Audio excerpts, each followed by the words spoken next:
जैसे new employ, edit employ, तो कैसे, क्योंकि हमारा तो एक ही व्यू है दोनों के लिए, पिछले में तो अलग अलग था। ये टाइटल है। अब यहां पे मैं लिखूंगा कि आईडी है तो एडिट स्टूडेंट आए, एडिट नहीं है, आईडी नहीं है तो न्यू स्टूडेंट आए। कैसे लिखूंगा, यहां पे चेक करूंगा, इफ मॉडल डॉट आईडी है तो ये करे, नहीं है तो ये करे। अब ये इफ एल्स है, क्या बोलते हैं इसको, इफ एल्स। अगर सिंगल लाइन में इफ एल्स लिखना हो तो उसकी जगह हम यूज कर लेते हैं टर्नरी ऑपरेटर। पढ़ा होता आपने, पढ़ा हो ना, लो लिखो। ये मॉडल, इस स्टूडेंट मॉडल को एक्सेस करेगा एम कैप्स में, डॉट आईडी, आईडी आ गया, is not equal to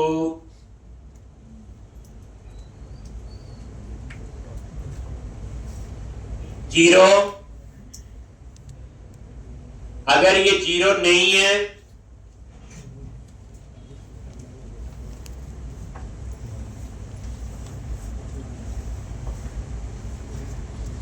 model dot ID is not equal to zero.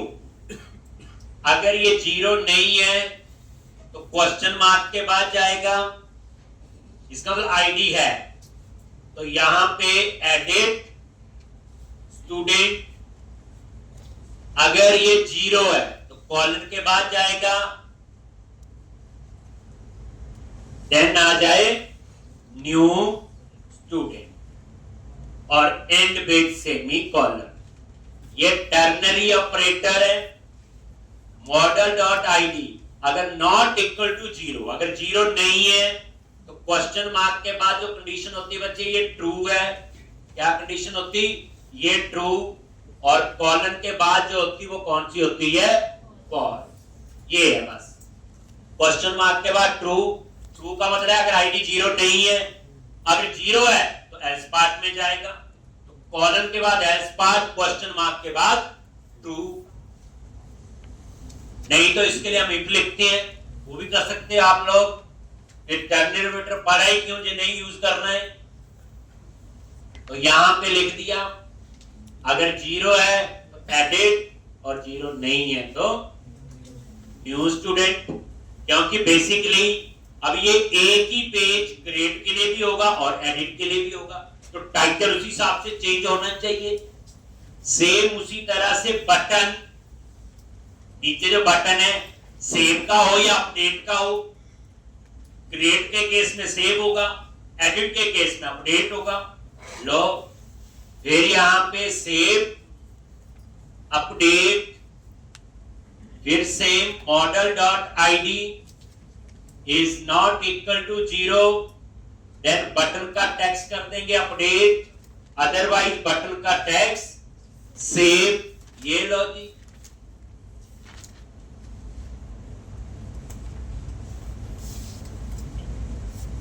कई बड़े गुस्से से देख रहे हैं, मैंने नहीं बनाया हुआ ये टर्नरी ऑपरेटर पुराना एक, ये सी में भी होता है, पढ़ा होगा ये वो।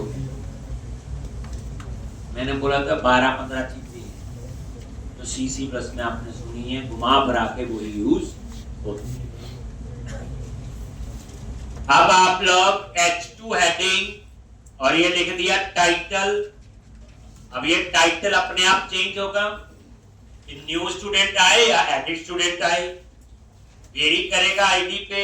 अब आज पढ़ चुकी है बूटस्ट्रैप की, तो text icon primary, text icon center, लो जी। साथ ही रिफ्रेश कर लो, अब आ जाएगा न्यू स्टूडेंट, क्योंकि न्यू का ही है, देखो यही है ना न्यू स्टूडेंट, आ गया। ये लो जी, हेडिंग हो गया। अब उसके बाद फॉर्म टैग लगाएंगे। ग्रेड के केस में क्या चाहिए, स्टूडेंट का नेम, एड्रेस, एज और ईमेल, 4 कॉलम है। एडिट के केस में स्टूडेंट का आईडी भी चाहिए जब अपडेट करते हैं, पर इतना ही फर्क है। तो बिगिन फॉर्म बताया था, यूजिंग किसके लिए होता, डिस्पोजेबल ऑब्जेक्ट्स बनाने के लिए। किसके लिए होता? डिस्पोजेबल, यानी ये खुद ऑब्जेक्ट बनाएगा और खुद ऑब्जेक्ट को डिस्ट्रॉय करेगा। और ये इसका पूरा ब्लॉक है, देख लो। अब यूजिंग के अंदर क्या लिखना है? HTML डॉट begin फॉर्म, और यहां पे आ गई HTML डॉट begin फॉर्म, और करली ब्रैकेट के अंदर फॉर्मेट करना है। सेलेक्ट करो Ctrl+K+D, ऑटो फॉर्मेट के लिए हो गया। अब इसके अंदर हम क्या लिखेंगे? HTML डॉट क्या लिखते हैं? Anti forgery token. किसके लिए होता? सिक्योरिटी के लिए। ये तो लिख ही दो। उसके बाद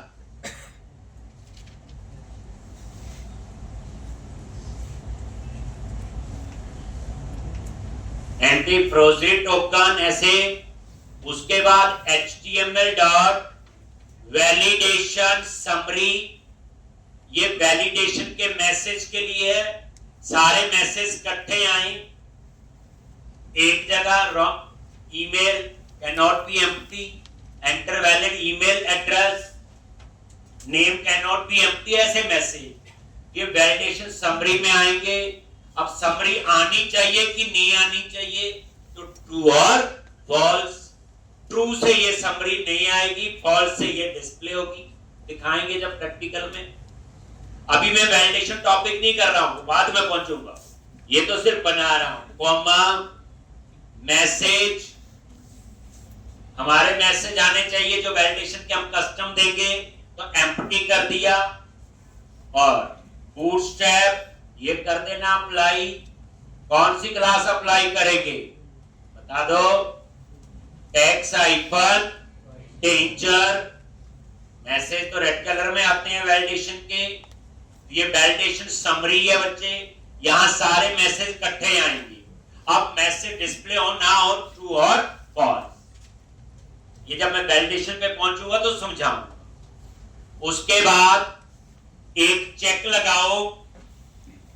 अगर हम एडिट करेंगे तो हिडन फॉर आएगा, एडिट नहीं है तो हिडन फॉर नहीं चाहिए, क्योंकि हिडन फॉर में आईडी है। तो क्रिएट के केस में तो आईडी अपने आप जनरेट होता है, एडिट के केस में वो आईडी चाहिए होता है। तो यहां पे क्या लिखेंगे? If model dot ID is not equal to 0, अगर ये 0 नहीं है, इसका मतलब एडिट कर रहा हूं, तो यहां पे HTML डॉट हिडन फॉर लगा दिया जी। हिडन फॉर ये नजर नहीं आएगा, इनपुट टाइप हिडन होता है जैसे HTML में।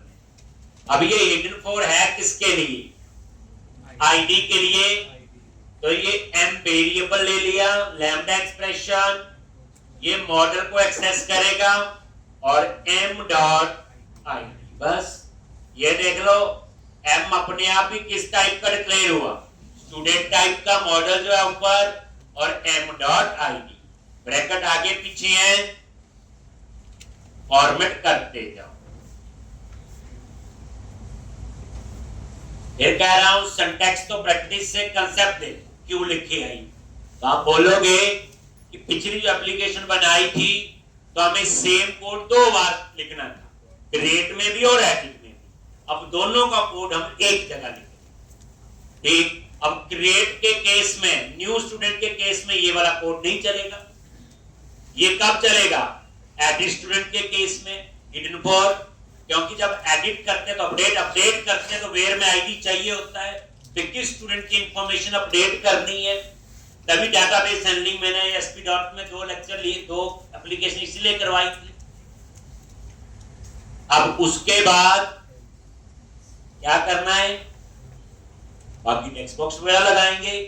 कैसे? टेबल लगाते हैं यहां पे, क्लास, रो,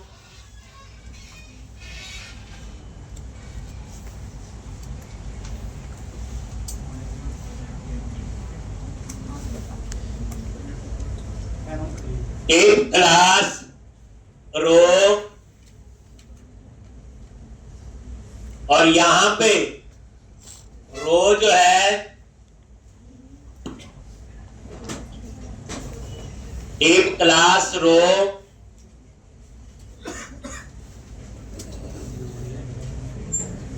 एक ये रो बनती है डिप के अंदर बच्चे, और एक रो में 12 कॉलम होते हैं, याद रखना। जो डिप रो बनाता है कितने कॉलम होते हैं? 12। एक, अभी इतना याद रख, एक रो बनाई, अब इसके अंदर डिप क्लास और एक बूटस्ट्रैप की क्लास यूज कर रहा हूं, फॉर्म हाइफन ग्रुप। ये हम लोग एक एक कंट्रोल के लिए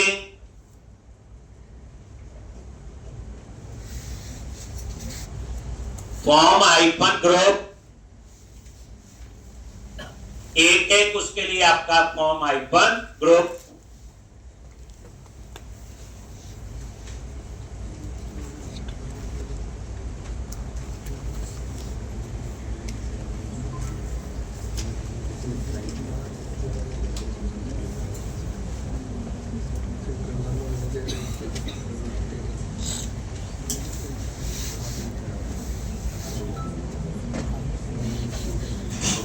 एक, अब यहां पे ये आप ऐसे रखो, एक ग्रुप बन रहा है नेम के लिए, एक ग्रुप एड्रेस के लिए, एक ग्रुप एज और ईमेल। कैसे? अब इसके अंदर सबसे पहले मैंने हेडिंग देना है, तो इसके लिए कौन सा HTML हेल्पर है? HTML dot label 4। किसके लिए है? ये वही लैम्डा एक्सप्रेशन M और M डॉट नेम, ये आ जाएगा एक। और ये देखोगे यहां पे ये नजर आना चाहिए, रिफ्रेश करो।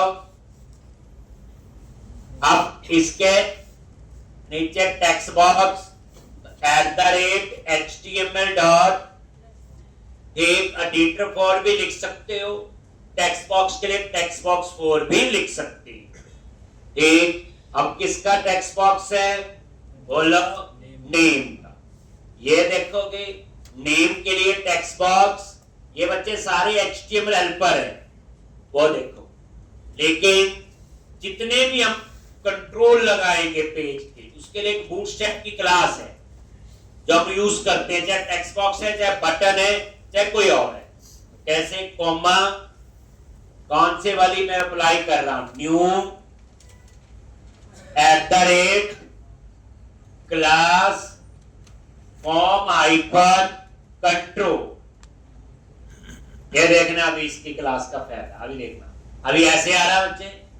अब मैं रिफ्रेश कर रहा हूं, इस क्लास को अप्लाई किया, लो प्रॉपर फॉर्मेट हो गया, ऑटो उसने कर लिया, ठीक। इसलिए ये क्लास, ये फॉर्म हाइफन कंट्रोल क्लास याद रख लो, ड्रॉप डाउन लिस्ट लगाएं, टेक्स्ट बॉक्स लगाएं, हम इस सब पे अप्लाई करते हैं, ठीक।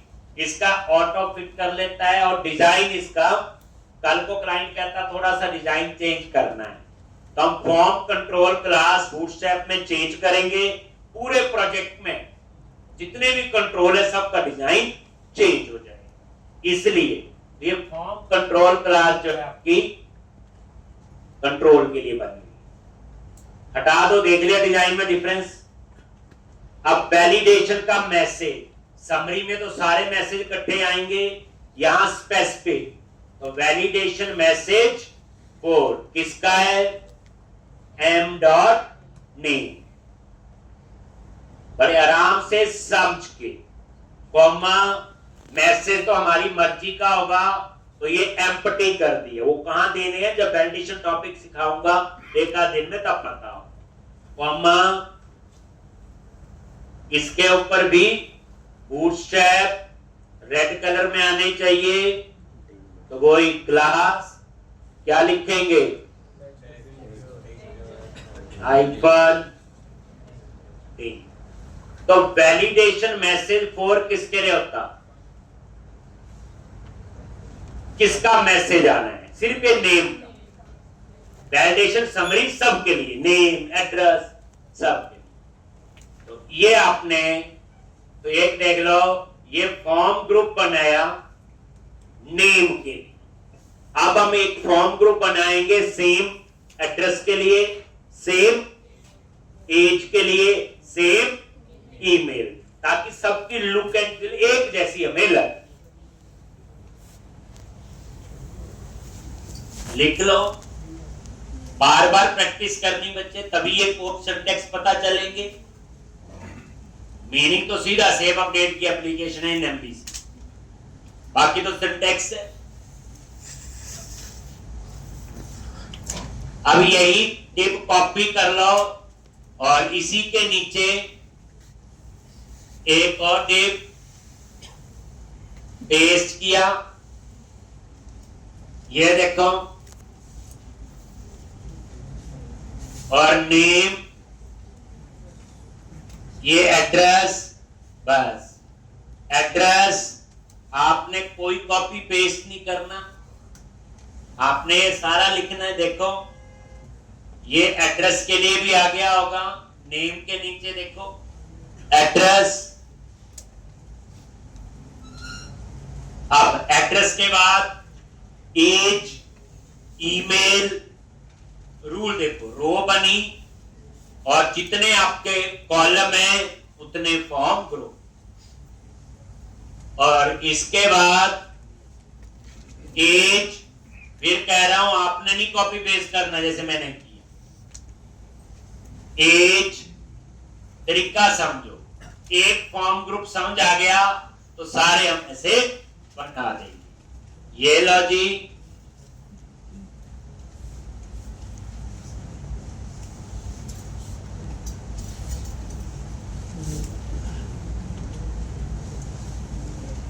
एज के बाद ईमेल, ये चीज जैसी हम थोड़ा अच्छे ढंग से लिख रहे हैं, समझ जितनी हमारी रिक्वायरमेंट है। इस वीकेंड पे तो अच्छी प्रैक्टिस करनी पड़ेगी, अभी तो कल का दिन भी है। ये देखो, रिफ्रेश, एज। अब एक और इसी के नीचे इसके लिए ईमेल, ये लो जी ईमेल।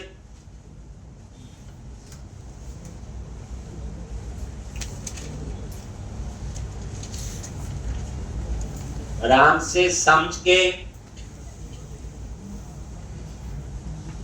इसके बाद नीचे बटन लगेगा सेव या अपडेट। अब सेव होगा, अपडेट होगा तो वो सबमिट का बटन।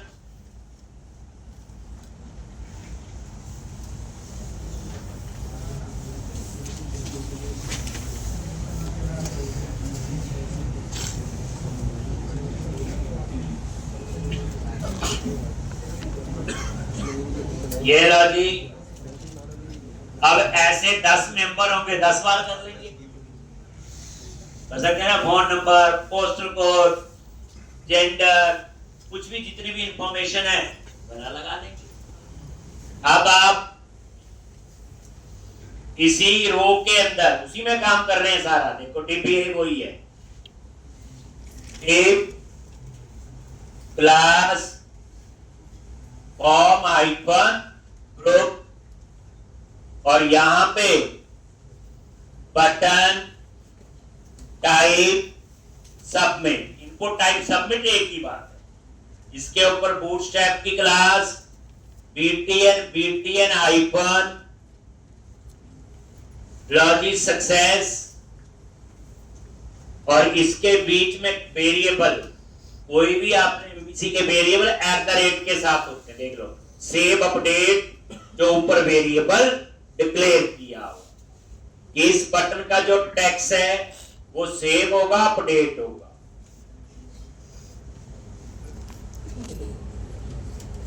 तो नेम, एड्रेस, एज और ईमेल।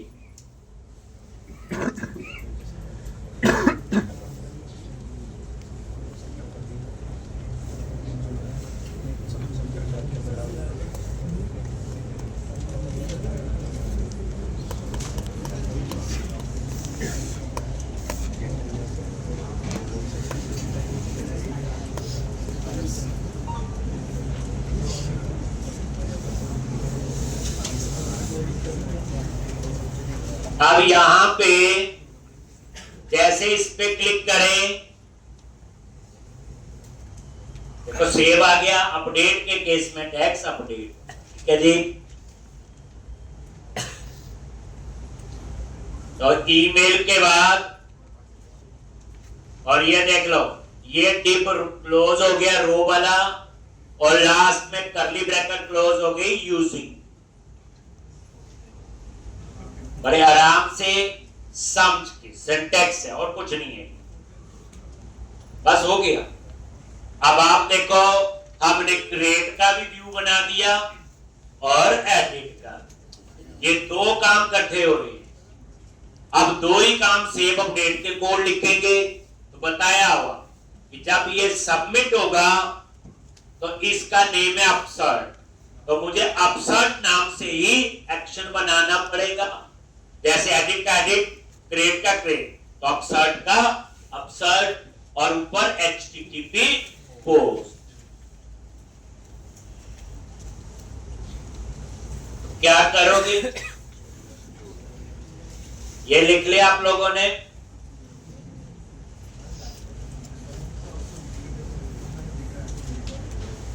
हो गया रिकॉर्ड?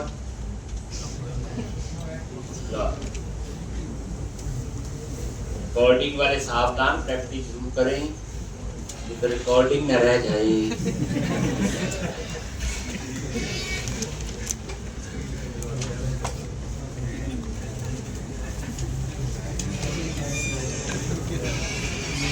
मास्टर ने मान दी HTTP पोस्ट, एक चीज मैं इससे पहले बताता हूं। यहां पे देखो, रिटर्न टाइप क्या है?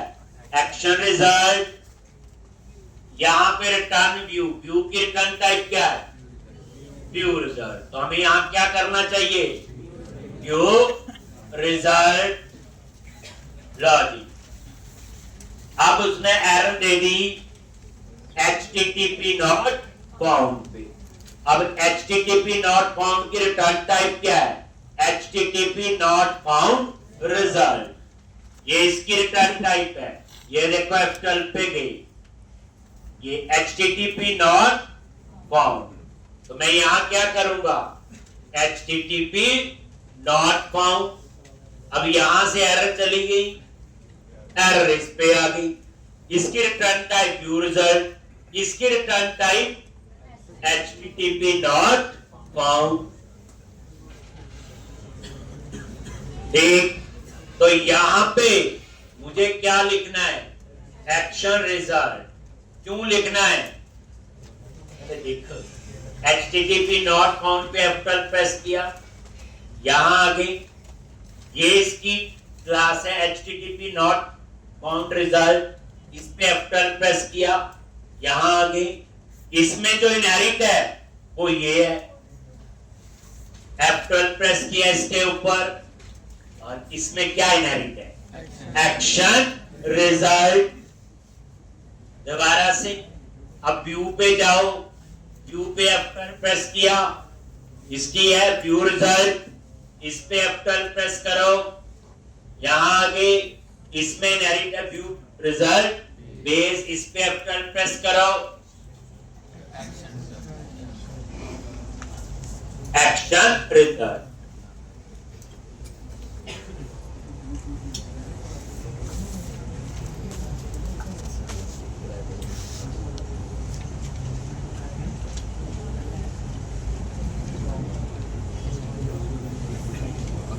एक तो इस तरह से ये, तो एक्शन रिजल्ट इसमें भी है और इसमें इनहेरिट है, तो इसलिए एक्शन रिजल्ट में व्यू रिजल्ट भी है, एक्शन रिजल्ट में HTTP नॉट फाउंड रिजल्ट। ठीक, इसलिए वहां पे हम क्या यूज करेंगे? जब अलग अलग टर्न होगा पर उसमें एक्शन रिजल्ट। अब आ जाओ यहां पे HTTP post public action result upsert, और यहां पास कर दिया स्टूडेंट क्लास का ऑब्जेक्ट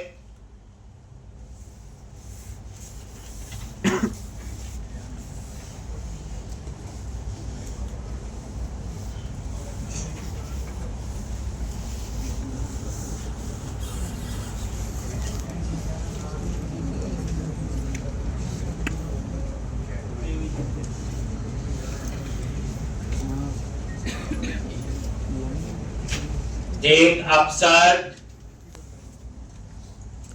तो वीडियो बनाई यार, अब यहाँ पे वीडियो बना ए लेकिन स्टूडेंट तू बना ला, 10 मिनट बना ला।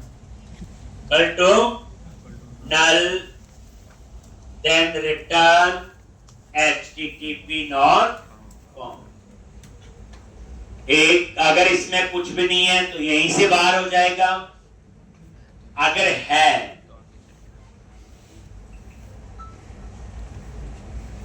तो फिर हम क्या करेंगे, if स्टूडेंट डॉट id अगर 0 है, इसका मतलब ये कौन सा कोड है, सेव का 0 तभी होगा। तो क्या लिखते हैं सेव का code, context dot students dot add, और ये जो ऊपर और, क्योंकि इसमें डेटा कहां से आएगा, व्यू से, और ये ऐड होगा। एल्स अगर 0 नहीं है, अब एल्स लिखना पड़ेगा। अगर 0 नहीं है तो फिर अपडेट का कोड।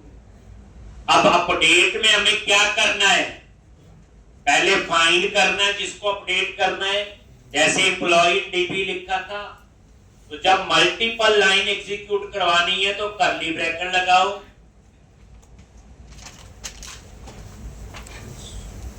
और यहां पहले फाइंड करेंगे student in dB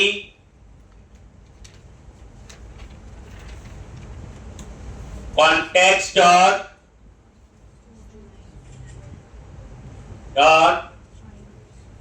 students dot find, और ये आईडी जिसका डेटा फाइंड करना है, स्टूडेंट डॉट आईडी पास कर दिया। चेक कर लो स्टूडेंट इन डीबी अगर नल है तो रिटर्न http not found।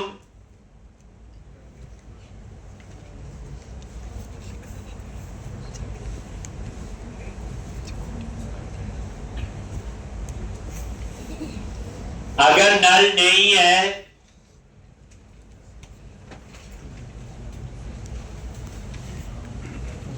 अगर नल है रिटर्न नॉट फाउंड, अगर नल नहीं है तो अपडेट करेंगे।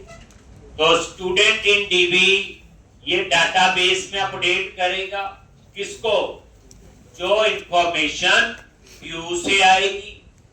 तो ये जो स्टूडेंट है इसमें कहां से आएगी इंफॉर्मेशन, व्यू से। बस इसी तरह से इन डीबी डॉट एड्रेस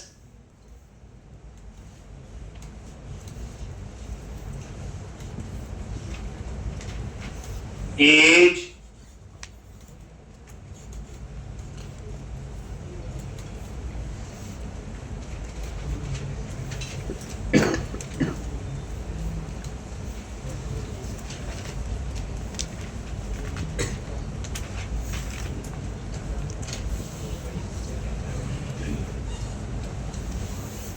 वीडियो दिखाई देता है।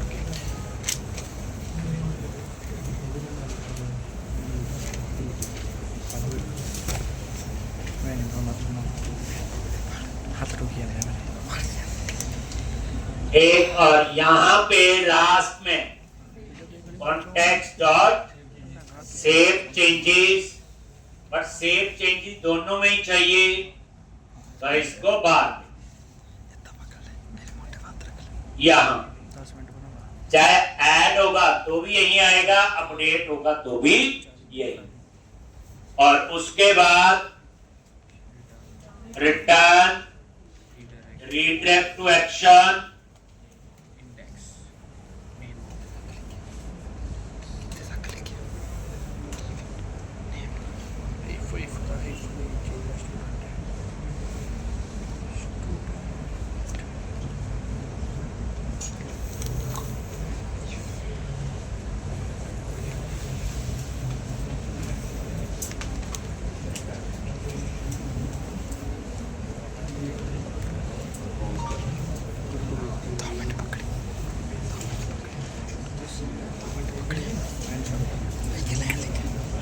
40 दिन बाद जन्म से इतने लेकिन 40 दिन बाद यार Redirect to action, name of index.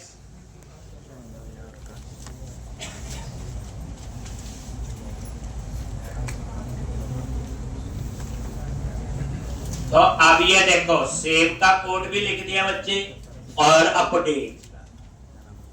अब हम इसको टेस्ट करेंगे। ये देखोगे अभी ये ब्रेक पॉइंट लगा दिया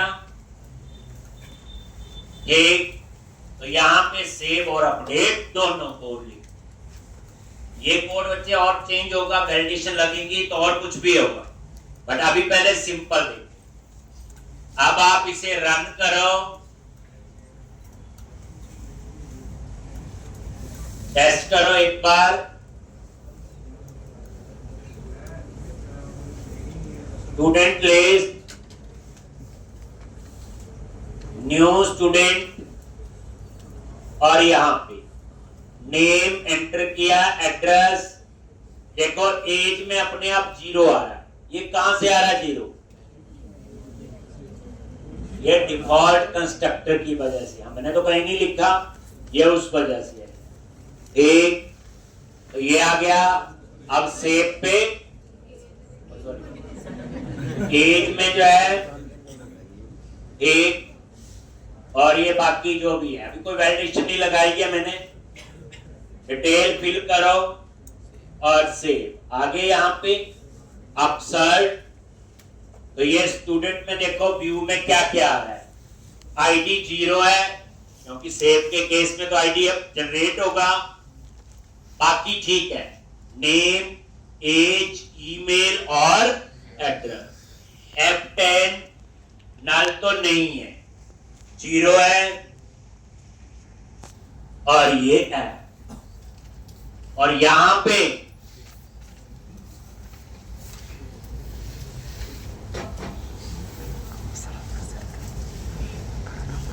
ऐड का कोड चला F10।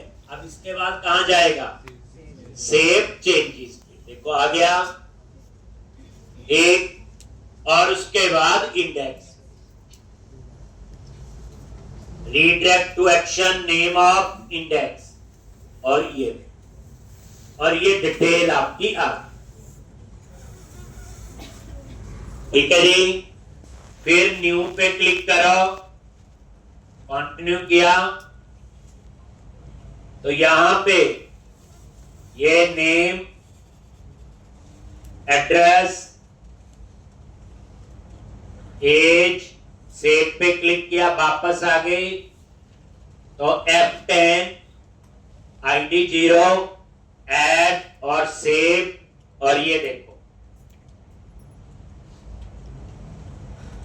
अब हम एडिट का लिख चुके हैं। अब जैसे आप एडिट पे क्लिक करोगे, कंटिन्यू, लॉज, कुछ भी चेंज कर दिया, ये अपडेट, देखो टेक्स्ट हो गया ना अपडेट, ये हो गया ना एडिट स्टूडेंट। पेज वही है, अपसर्ट ही व्यू है। अपडेट पे क्लिक किया, आगे यहां पे व्यू में देखो क्या क्या आ रहा है, बाकी तो ठीक है। आईडी भी आ गया, और ये आईडी कहां से आ रहा है? Hidden course.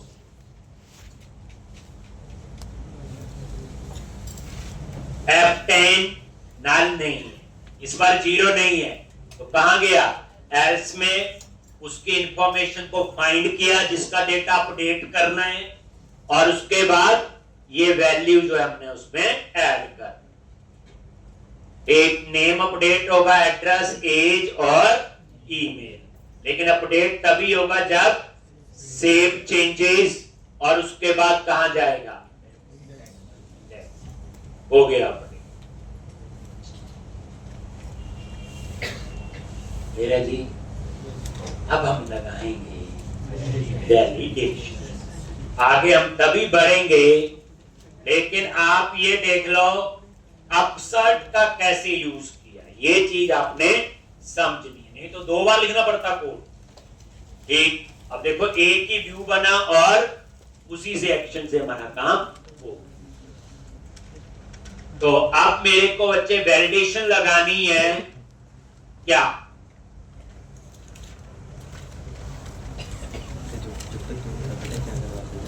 पहले एक बार रन करके देख लेते हैं।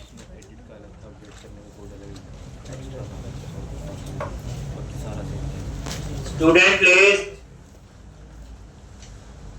न्यू स्टूडेंट, कुछ भी नहीं लिखा, सेव पे क्लिक किया, वो सेव हो गया। ये देखो, नहीं होना चाहिए। तो अब मैं चाहता हूं, मुझे वैलिडेशन लगानी है, name can not be empty, address भी कंपल्सरी है, एज पे हम लोग रेंज दे देंगे बिटवीन 18 to 25। ईमेल, यहां पे ईमेल का फॉर्मेट वैलिड होना चाहिए, ऐसी कुछ वैलिडेशन लगानी, यही आएंगी माइंड में भाई। ठीक, अब वैलिडेशन में खेल आप समझोगे। एक वैलिडेशन होती क्लाइंट साइड वैलिडेशन, पता आपको?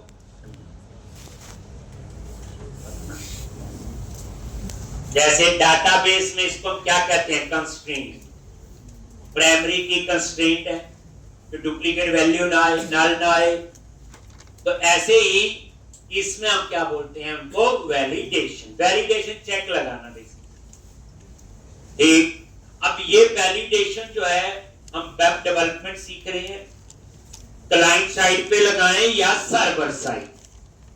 तो आप मुझे थोड़ा समझाएंगे कहां लगानी चाहिए?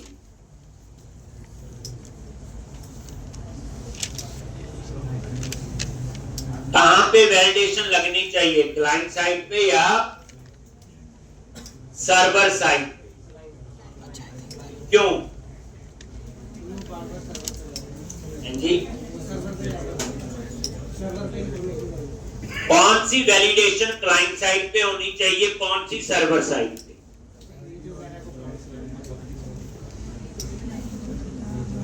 देखो, जब आप बच्चे फॉर्म फिल करते हो तो नॉर्मल जो वैलिडेशन है तो कंपल्सरी है, खाली नहीं छोड़ना। Password and confirm password must be same. Email का फॉर्मेट वैलिड होना चाहिए, एज इतने से ऊपर होनी चाहिए। तो ये सारी वैलिडेशन हमें क्लाइंट साइड पे ही चेक करनी चाहिए। इसका मतलब ये होता कि जो हमारा पेज है एक, वो सर्वर पे जाएगा तब जब वैलिड डेटा एंटर किया। अगर हम ये सेम वैलिडेशन सर्वर पे लगाते हैं तो सर्वर में एमबीसी में लिख सकते हैं, यहां पे यहां कहीं लिख लेंगे इस करके। प्रॉब्लम क्या होगी? काम तो हो जाएगा, लेकिन वो पेज सबमिट होके सर्वर पे जाएगा, फिर देखे ओ नेम तो खाली है, फिर वापस आएगा, एड्रेस खाली, फिर वापस, तो उसमें परफॉर्मेंस इशू आएगा। इसलिए हम चाहते हैं ये सारी वैलिडेशन कहां पे काम करें? क्लाइंट साइड में। अब क्लाइंट साइड में काम करेगी जावा स्क्रिप्ट, ASP.NET तो क्लाइंट साइड पे चलेगी नहीं। तो इसलिए सारी वैलिडेशन कहां लगानी पड़ेगी? क्लाइंट साइड पे। लेकिन अगर कोई बोले आपको कि ईमेल का फॉर्मेट वैलिड होना चाहिए तो क्लाइंट साइड पे वैलिडेशन होगी। अगर कोई बोले ईमेल डुप्लीकेट नहीं होना चाहिए तो फिर मुझे SQL की क्वेरी लिखनी पड़ेगी। क्या ईमेल उस एग्जिस्ट तो नहीं करता डाटाबेस में, तो उस केस में कहां जाना पड़ेगा? सर्वर पे। तो उस समय कौन सी वैलिडेशन चाहिए? Server side. अगर आपको ये वैलिडेशन लगानी है password and confirm password must be same, तो ये वैलिडेशन क्लाइंट साइड पे होगी, क्योंकि दो टेक्स्ट बॉक्स को कंपेयर करना है, सेम वैल्यू होनी चाहिए। लेकिन अगर आपको ये चेक करना है ओल्ड पासवर्ड एंटर करते हैं वो सेम है कि नहीं, तो ओल्ड पासवर्ड कहां चेक करेंगे? डाटाबेस में जाके। वो वैलिडेशन कौन सी होगी? Server side. ठीक है, वैसे 90% वैलिडेशन हमारी क्लाइंट साइड पे ही होती है। तो पहले क्लाइंट साइड वैलिडेशन पढ़ेंगे, फिर सर्वर साइड, फिर कस्टम वैलिडेशन भी। कुछ वैलिडेशन बनी हुई है जो मैं यूज करवाऊंगा, पर कोई ऐसी वैलिडेशन जो बनी नहीं है, क्लाइंट की रिक्वायरमेंट आ गई, फिर उस केस में हमें वो वैलिडेशन बनानी भी आनी चाहिए और उसको हम क्या बोलेंगे, कस्टम वैलिडेशन। ठीक है जी, ये वैलिडेशन टॉपिक इंपॉर्टेंट है, इसको पढ़ने के लिए ना कल आना पड़ेगा आपको, तो कल आपको ये करवाएंगे और इसकी पूरी प्रैक्टिस करना और वीकेंड अच्छा जाएगा।